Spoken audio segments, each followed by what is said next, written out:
ฟังไว้ถ้าไผ่บ่อยากเสี่ยงเป็นเบาหวานหรือเป็นมาหลายปีอยากเข้าใจพี่เมย์ไม่มือนี้เจ้าจะได้รู้ละเอียดเลยคือคอมเมนต์นี้เพิ่นว่าอยากป่วยเบาหวานอยากถามคืนว่าเจ้าเป็นเบาหวานนี้มาจากปีแล้วและเป็นเบาหวานแห้งหรือเบาหวานเปื่อยเนาะ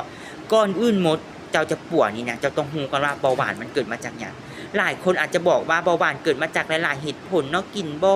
พันธุกรรมบ่หรืออื่นๆเนาะแล้วแต่เป็นสิ่งที่มันถูกแต่มันยังบ่สมบูรณ์เพื่อเนาะทุกคนเนาะหลายคนเป็นแล้วเนาะไปกินยาควบคุมปุ๊บปั๊บตื่นตกใจไวเนาะเฮ็ดให้ความคิดเฮานี้บ่ยังที่แล้วเฮ็ดให้เฮาเองนี่ต้องมีการกังวลสุดท้ายนอนบ่หลับเนาะมีน้ำหนักลดบางคนมีอาการหงุดหงิดแล้วใจกระวนกระวายบางครั้งเฮ็ดให้เฮานี่ต้องคิดตลอดเลยสุดท้ายกลายเป็นปัญหาสุขภาพแล้วนำพาให้เป็นหลายพยาตื้มกันแล้วไปวัดแทกเบิ่งสุดท้ายน้ำตาลขึ้นฮอต100ปลาย200ปลายบางคน300ก็มีเนาะเฮ็ดให้เฮาใจเส้นใจสั้นบางครั้งรู้สึกบ่เป็นตัวของตัวเองหลายคนต้องปาให้ตัวเองต้องอยู่แบบนี้แล้วอยู่กับการรักษาแบบเก่าๆมือนี้ถ้าเจ้าเองมีครอบครัวที่